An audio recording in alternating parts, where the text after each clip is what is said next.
చూసుకుంటా నా మనసు దోసినావే బొమ్మ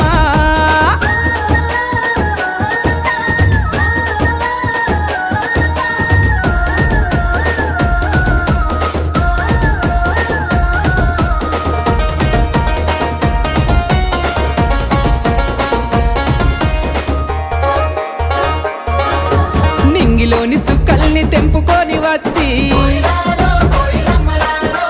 సుక్కలన్నీ కుప్పబోసి బొమ్మను జెక్కితే